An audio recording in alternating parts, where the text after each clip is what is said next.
राधा स्वामी जी। बाणी बाणी अज्ञात अनामी सतनाम सतपुरुष की।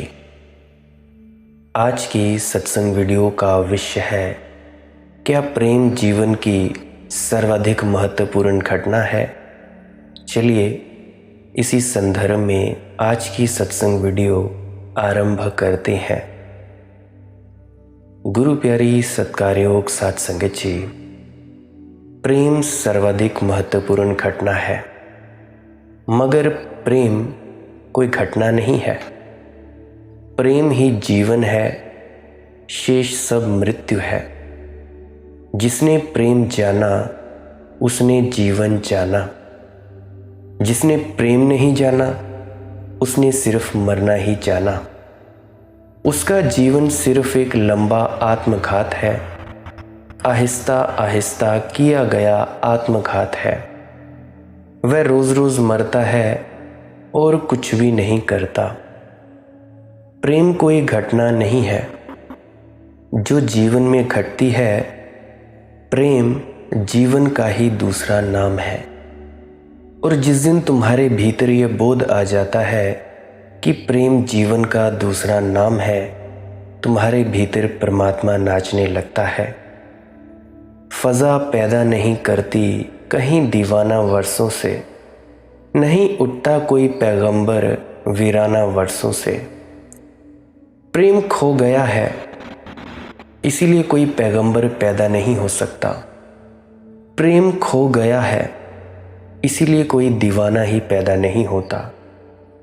लोग बिना प्रेम के जी रहे हैं, इसीलिए महावीर पैदा हो तो कैसे हों। लोग बिना प्रेम के जी रहे हैं, मंसूर पैदा हों तो कैसे हों। तू इंतज़ार में अपने ये मेरा हाल तो देख, कि अपनी हदे नज़र तक तड़प रहा हूँ मैं। जलाले मशवे मंसूर ए माज़ अल्लाह, किसी ने फिर ना कहा आज तक खुदा हूँ मैं। मंसूर क्या गया दुनिया उदास हो गई, मंसूर क्या गया दीवाने मर गए। जलाले मशरवे मंसूर, उस मंसूर की महिमा जितनी कहो थोड़ी है, क्योंकि हे प्रभु किसी ने फिर ना कहा आज तक खुदा हूँ मैं। कितना समय हो गया किसी ने घोषणा की थी अनहल हक की। कितनी सदियां बीत गईं तब लोगों ने कहा था अहम ब्रह्मस्मि। आज इतनी सामर्थ्य नहीं रह गई, आज किसी में इतने जोर का जुनून नहीं, इतना दीवानापन नहीं। क्यों ऐसा हुआ? प्रेम मर गया है। ये तो प्रेम की प्रज्वलित अग्नि ही कह सकती है अनहल हक अहम ब्रह्मस्मि। ये तो वे ही कह सकते हैं जिनके भीतर अहम बिल्कुल नहीं रहा। जिनके भीतर जरा भी अहम रह गया है, वे अहम ब्रह्मस्मि नहीं कह सकते। उनकी ज़बान लड़खड़ा जाएगी, उनके पैर थरथरा जाएंगे, उनकी आंखों में अपराध भाव आ जाएगा। प्रेम सर्वाधिक महत्वपूर्ण घटना है। प्रेम से बहुमूल्य कुछ भी नहीं। प्रेम जीवन का निचोड़ है, सार है। बता ए बुसयते कौन मकाम, इसको कहाँ रखे। ज़रा सा दर्द लेकर आए हैं हम उनकी महफिल से। प्रेम है परमात्मा की महफिल की प्रतीति, कि ये परमात्मा की मजलिस जमी है, कि उसकी महफिल है, कि ये परमात्मा का सत्संग चल रहा है। उस बैठक में से जो दर्द पैदा होता है, जो दर्द पैदा हो जाता है, जो मीठी पीड़ा पैदा हो जाती है, प्रभु की प्रतीति से जो एक मीठा दर्द प्राणों में फैल जाता है, वह छोटा सा दर्द है। और बहुत बड़ा भी, वह इतना छोटा है कि तुम्हारे हृदय में समा जाता है, और इतना बड़ा कि सारे अस्तित्व में भी समा नहीं सकता है। इसीलिए पूछा जा रहा है, बता ए बुसयते कौन मकाम। हे बिस्तार, हे आकाश के बिस्तार, मुझे कोई जगह बताओ इसको कहाँ रखें? ज़रा सा दर्द लेकर आए हैं हम उनकी महफिल से। आकाश भी छोटा है उस दर्द को रखने के लिए, और हृदय भी काफ़ी बड़ा है। ऐसा अद्भुत वह दर्द है प्रेम का, जो के इश्क दुनिया में ना हिम्मत आजमा होता, ये सारा कारवाने ज़िंदगी गाफिल पड़ा होता। ये तो सिर्फ प्रेमी थे कि उन्होंने पुकार दे दी, नहीं तो सारी दुनिया सोई पड़ी होती। यहाँ जो थोड़ा सा जागरण दिखाई पड़ता है वह कुछ पागल प्रेमियों के गीतों के कारण। कुछ पागलों ने हिम्मत की, जो के इश्क दुनिया में ना हिम्मत आजमा होता।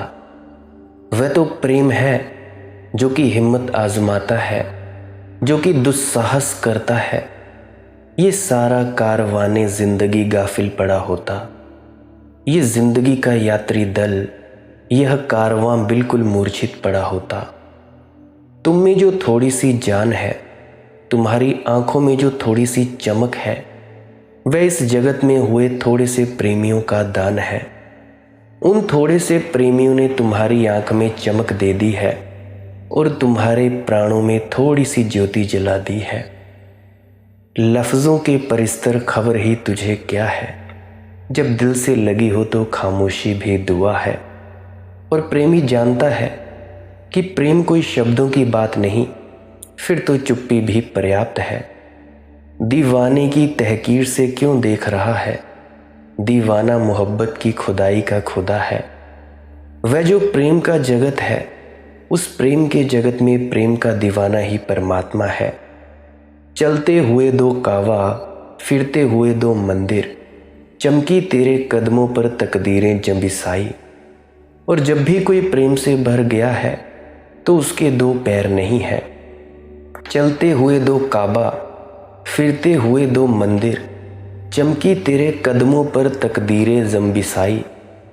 आदमी कितना छोटा है और कितना बड़ा, आदमी बड़ा विरोधाभास है। ना फरमाओ नहीं है आदमी में ताबे नज़ारा, संभल जाओ अब उठती है निगाहे नातबा मेरी।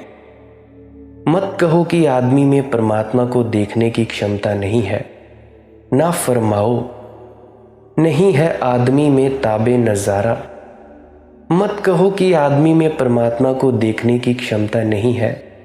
संभल जाओ अब उठती है निगाहें नातबा मेरी। मेरी निर्वल आंख तुम्हें देखने को उठती है, अब संभल जाओ। ये बड़ा विरोधाभासी वक्तव्य है। आदमी की छोटी सी आंख है मगर परमात्मा को समा लेती है, इतनी बड़ी है। आदमी बिल्कुल निर्बल है मगर उसकी निर्बलता ही उसका बल है। कहते हैं ना, निर्बल के बलराम। संभल जाओ अब उठती है निगाहें नातबा मेरी। प्रेमी कहता है परमात्मा से कि संभल जाओ, अब मेरी कमज़ोर नज़र उठती है। मैं दूर तक देख नहीं सकता, लेकिन अब मेरी नज़र उठती है और मैं तुम्हें देखकर रहूँगा।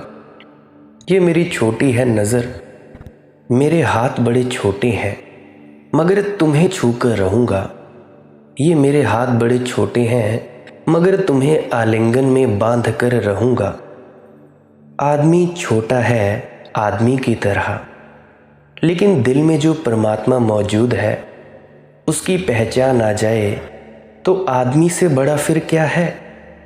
और प्रेमी ज़मीन पर जीता है लेकिन आकाश को देखता है, ज़िंदगी जीता है मगर ज़िंदगी के पार खोज उसकी जारी रहती है। कौन जाने आसमां से उसको, कौन जाने आसमां से उनको क्या उम्मीद थी, मरते मरते भी जो सुए आसमां देखा किए। और प्रेमी तो मरते मरते भी आंख उसकी आकाश में अटकी रहती है। रहता ज़मीन पर है और ज़मीन छूता भी नहीं। आकाश से उसका लगाव है, विराट से उसके संबंध हैं। उसकी भांबर पड़ गई विराट से। प्रेम से बड़ा कुछ भी नहीं है, क्योंकि प्रेम में ना केवल प्रेमी समा जाता है, प्रीतम भी समा जाता है। प्रेम में परमात्मा समा जाता है। प्रेम से बड़ा कुछ भी नहीं है। प्रेम को महिमा दो और प्रेम को जगाओ। बीज तुम्हारे भीतर है, बीज वृक्ष बन सकता है। थोड़ी हिम्मत करो, चुनौती स्वीकार करो। ना फरमाओ नहीं है आदमी में ताबे नज़ारा। संभल जाओ अब उठती है निगाहे नातबा मेरी। संभल जाओ अब उठती है निगाहे नातबाम मेरी। नरेंद्र भाई ने प्रश्न पूछा है व्हाट्सएप पर।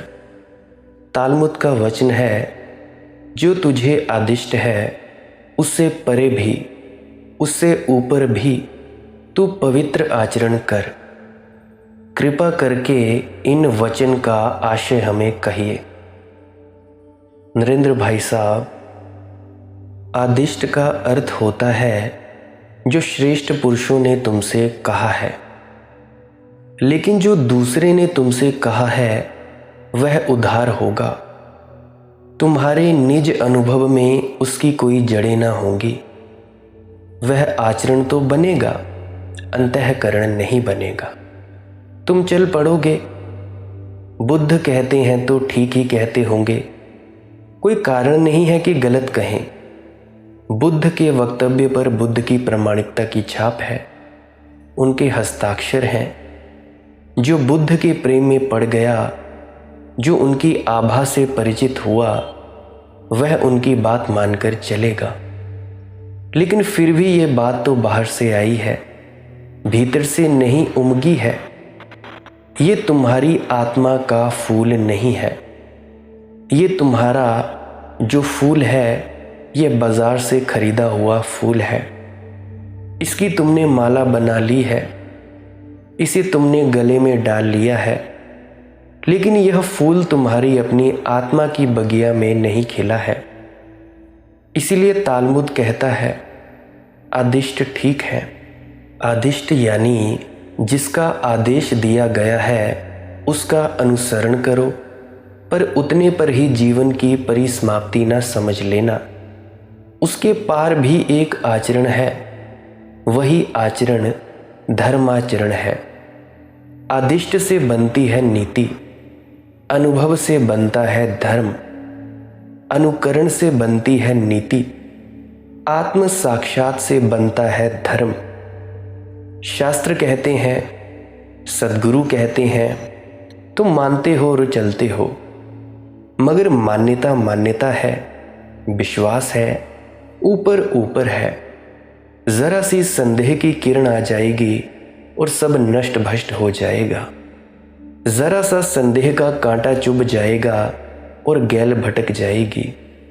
तुम्हारी राह को चुका देने में अड़चन नहीं है, कोई भी चुका दे सकता है।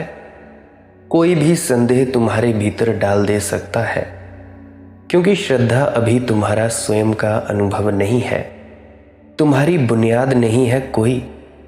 तुमने मंदिर तो बना लिया, लेकिन बिना आधार के बना लिया है, अधर में बना लिया है। यह गिरेगा, ना होने से अच्छा है, मगर यह वास्तविक मंदिर नहीं है। मेरे बुआ जी के लड़के हैं लवली भाई, तो बचपन से हम करीब करीब बहुत ज़्यादा टाइम वक्त हमने इकट्ठे ही व्यतीत किया है। तो जब मुझे थोड़ा थोड़ा अनुभव हुआ, मुझे अनहद नाद और शब्द धुन का पता चला, परमात्मा ने मुझे चिताया, तो मैं उनसे कहता था लवली भाई को कि भाई अनहद नाद को सुनना है, शब्द धुन को सुनना है। वे मान तो लेते थे, परंतु उनके दिमाग में बहुत बार संदेह बना रहता था। वे कहते थे कि हाँ भाई, मैंने मान लिया कि अनहद नाद होती है, धुन सुनकर मन को समझाना है, शब्द धुन को सुनना है, परंतु मुझे फिर भी डाउट है, संदेह है कि ये होती भी है या नहीं। फिर अभी 1.5 साल पहले क्या हुआ, हम एक जगह गए हमारे हिमाचल में, बड़ी एकांत जगह है, बड़ी पहाड़ों पर, बहुत ही ज़्यादा अच्छी जगह है। वहाँ पर हम बैठे थे, तो मैंने कहा कि चलो ठीक है, हम दोनों ध्यान लगाते हैं, चेष्टा करते हैं, जो होगा अनुभव वो तुम मुझे बता देना। तो जैसे ही हम दोनों बैठे तो करीब 3-4 मिनट के बाद उन्होंने आंख एकदम से खोली। तो जैसे ही उन्होंने आंख खोली तो मुझसे कहने लगे कि यार मनदीप, मुझे एक बात बता। मैंने बोला हाँ जी भाई। वे कहने लगे कि यहाँ दूर दूर तक कोई मंदिर नहीं है, तो ये घंटे की आवाज़ कहाँ से आ रही है? ये घंटियाँ कौन बजा रहा है? इतने बड़े जंगल में, इतने बड़े पहाड़ पर कोई मंदिर भी नहीं है, फिर ये घंटी की आवाज़ कहाँ से आ रही है?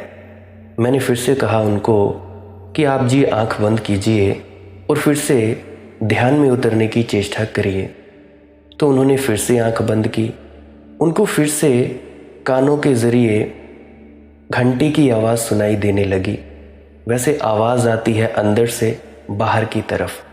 शुरू में लगता है कि कानों के ज़रिए ये आवाज़ आ रही है, तो वो घंटे की वो आवाज़ को सुनते रहे। मैंने बाहर से आदेश दिया कि भाई इस आवाज़ को पकड़ो और इसको सुनते जाओ।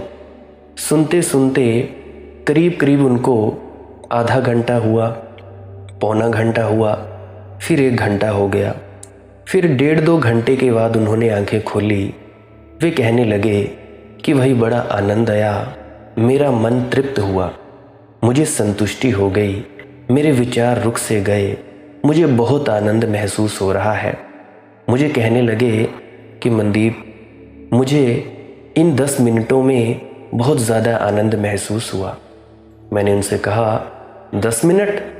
आप तो 2-2.5 घंटों से बैठे हो, किसने कहा कि ये 10 मिनट बीते हैं? उन्होंने कहा कि भाई तुम झूठ बोल रहे हो। मैंने अपना मोबाइल दिखाया तो वो कहने लगे कि हाँ भाई, ये तो सच में ही 2-2.5 घंटे बीत गए और मुझे तो ऐसा लगा कि अभी 10 मिनट ही बीते हैं। तो जब उनको पता लगा कि अनहद नाद ऐसी होती है, घंटी की आवाज़ ऐसे सुनाई देती है और इस अनहद नाद की आवाज़ को सुनते रहने से ही पता ही नहीं लगता है कि कितनी देर बैठे हैं। समय शून्यता, अहंकार शून्यता का भान होता है। जैसे ही ये 2 चीज़ें होती हैं तो पता ही नहीं लगता है कि 10 मिनट बैठे कि 2 घंटे कि 2.5 घंटे। तो ये तो एक थी उदाहरण कि अब उनको चाहे कोई लाख चाहे बोले कि भाई अनहद नाद नहीं होती है, ये धुन अंदर से नहीं सुनाई देती है, तो मैं आपसे ही पूछता हूँ, कमेंट सेक्शन में ज़रूर लिखिएगा कि अब क्या उनको कोई संदेह होगा जब उन्होंने अपने आप अनुभव किया इस चीज़ को? क्या उनको कोई संदेह घेर पाएगा, चाहे कोई कितना भी कहे कि नहीं तुम्हारा गुरु झूठा, तुम्हारा संत सदगुरु झूठा, तुम ऐसे ही डेरे में जाते हो, तुम ऐसे ही उसकी सेवा में संलग्न रहते हो? तो क्या वो बोलेंगे ऐसे कि नहीं कि भाई मेरा गुरु झूठा है या मुझे अब भी संदेह है? वे ऐसा नहीं बोलेंगे। उनको चाहे कोई कितना भी बोले जाए, परंतु उनको कोई संदेह नहीं है। पहले उनकी श्रद्धा थी, उन्होंने गुरु की बातें मानी, मानते चले गए और एक दिन हम जाकर बैठ गए एकांत में, तो उनको इस अनहद नाद का अनुभव हुआ। और अब जो उनको अनुभव हुआ भी उनका स्वयं का अनुभव है, ये उनकी बुनियाद है। परंतु हमने क्या कर लिया है? हमने मंदिर तो बना लिया, लेकिन बिना आधार के बना लिया है, अधर में बना लिया है। ये गिरेगा ना होने से अच्छा है, मगर ये वास्तविक मंदिर नहीं है। फिर नीति सामाजिक घटना है, इसीलिए अलग अलग समाजों में अलग अलग नीति होती है। दुनिया में हज़ारों तरह के समाज हैं और हज़ारों तरह की नीतियां हैं। जो एक की नीति है दूसरे के लिए अनीति हो सकती है, जो एक के लिए सदाचारण है दूसरे के लिए असदाचारण हो सकता है। नीति की कोई आत्यंतिक मूल्यवत्ता नहीं है, सामाजिक उपयोगिता है। इसीलिए नैतिक होने के लिए कोई आस्तिक होना भी आवश्यक नहीं है, नास्तिक की भी नीति होती है। आखिर रूस कोई अनैतिक देश नहीं है। सच तो ये है कि तथाकथित धार्मिक देशों से कहीं ज़्यादा नैतिक है। नास्तिक भी किन्हीं नीति के नियमों को मानकर चलेगा, चलना ही पड़ेगा। जहाँ एक से ज़्यादा लोग हैं वहाँ कोई ना कोई नियम ज़रूरी हो जाएंगे। नहीं तो जीना असंभव हो जाएगा। नीति का उतना ही अर्थ है जितना रास्ते पर नियम है बाएं चलो उसका। अमेरिका में लोग दाएं चलते हैं, भारत में लोग बाएं चलते हैं। कुछ भेद नहीं है, नियम विपरीत है, मगर कोई ना कोई नियम मानकर चलना होगा। सब नियमों के भीतर एक नियम स्वीकृत है कि जहाँ एक से ज़्यादा लोग हों वहाँ नियम की ज़रूरत है, नहीं तो अड़चन होगी। अगर कोई बाएं चले, कोई दाएं चले, कोई बीच में चले तो रास्ते पर दुर्घटनाएं हो जाएंगी। लेकिन बाएं चलो, इसका कोई आत्यंतिक मूल्य नहीं है। ऐसा नहीं है कि तुम बाएं चले तो स्वर्ग चले जाओगे, बाएं चले तो जल्दी स्वर्ग ना जाओगे, दुर्घटना से स्वर्ग ना जाओगे। इतना ही तय है, एकदम स्वर्गीय ना हो जाओ, लेकिन बाएं चलने से कोई स्वर्ग पहुंच जाओगे। ऐसा मत समझ लेना कि जिंदगी भर बाएं चला तो मैं हकदार हो गया स्वर्ग का। बाएं चले तो टांग नहीं टूटी, बाएं चले तो एक्टिवा के नीचे नहीं आए, गाड़ी के नीचे नहीं आए, बाएं चले तो बस के नीचे नहीं पड़े। इतना ही लाभ है, स्वर्ग नहीं मिल जाएगा। और ये भी मत सोचना कि कभी कोई अगर दाएं चला गया तो नरक चला जाएगा। ना तो दाएं चलने से कोई नरक जाता है, ना बाएं चलने से कोई स्वर्ग जाता है। लेकिन जीवन की सुविधा हो जाती है। सुविधा के लिए नीति है, धर्म सुविधा के लिए नहीं है, सत्य के लिए है। इसीलिए नैतिक व्यक्ति का ज़रूरी नहीं है धार्मिक होना। धार्मिक व्यक्ति ज़रूर नैतिक होगा, लेकिन नैतिक व्यक्ति आवश्यक रूप से धार्मिक नहीं होता। कोई आवश्यकता नहीं है नैतिक व्यक्ति ना माने ईश्वर को, ना माने आत्मा को, तो भी नीति को मानकर चलेगा। धार्मिक व्यक्ति कौन है फिर? वह है जिसके आदेश बाहर से नहीं आते, जिसके आदेश उसकी अंतरात्मा से उठते हैं, जिसकी अंतर्वाणी जाग गई है, जिसकी भीतर की हृदय तंत्री बज उठी है, जिसके भीतर का नाद जग गया है और अब जो उस नाद के अनुसार जीता है। ये तालमुद का वचन बड़ा प्यारा है।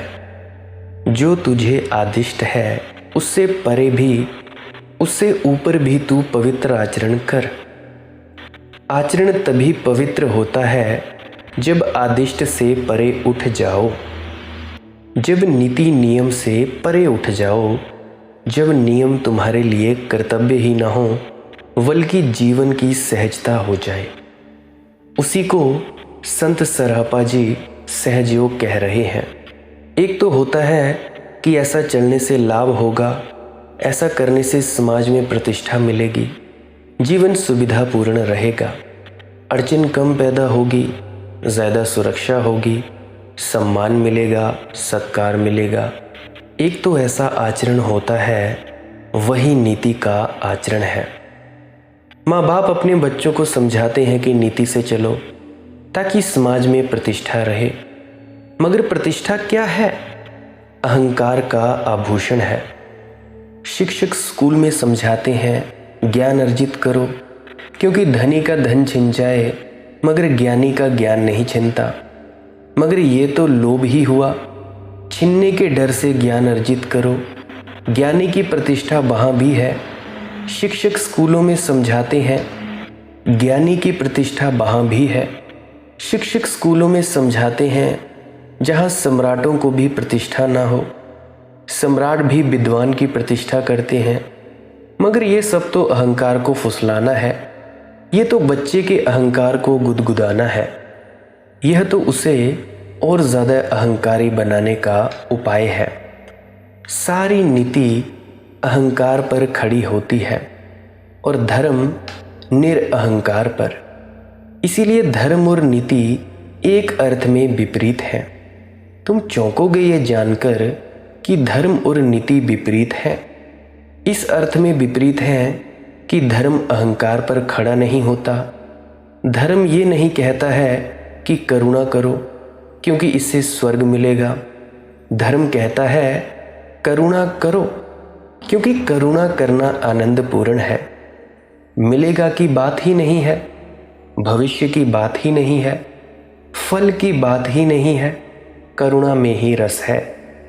जो व्यक्ति ध्यान में उतरा है करुणा करेगा ही।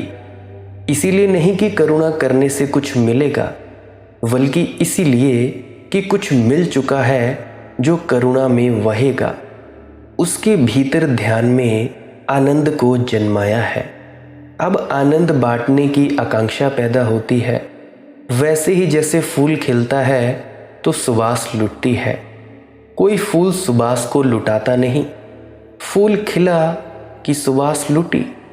ऐसे ही ध्यान हुआ कि करुणा बटी।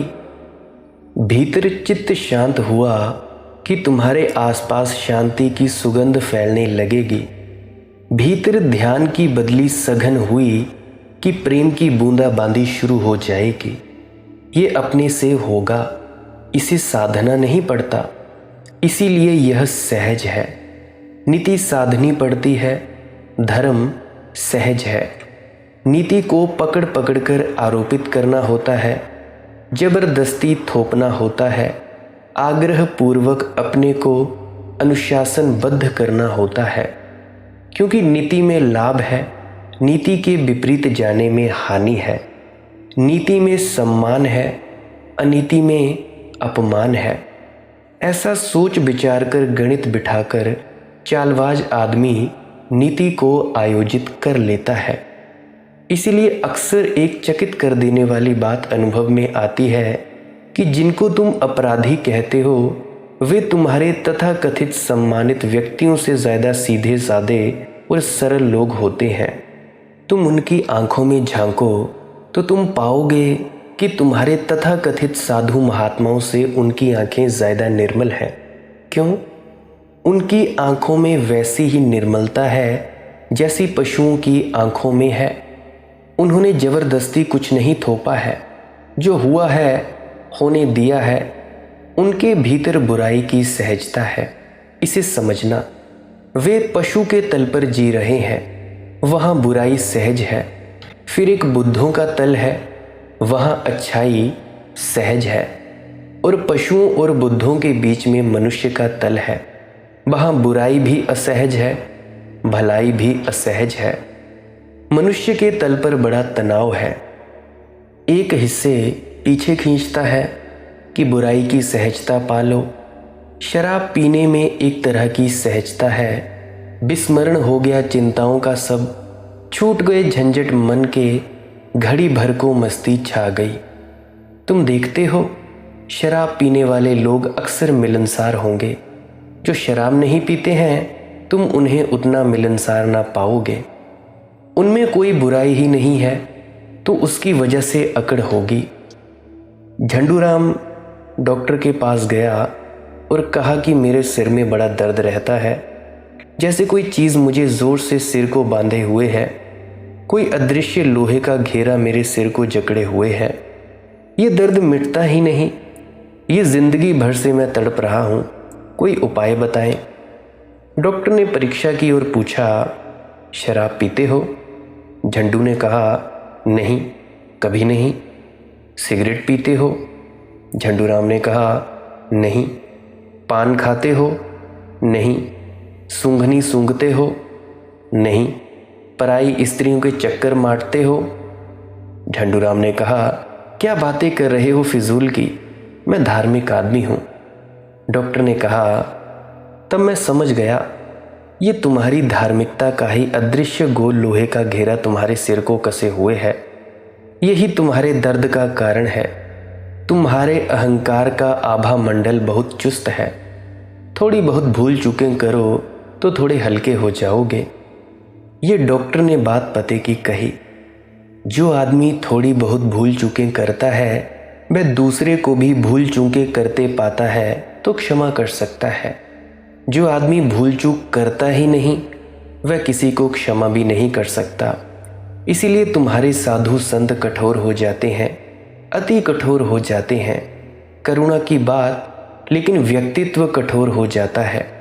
अपने को क्षमा नहीं करते, दूसरी को कैसे करेंगे?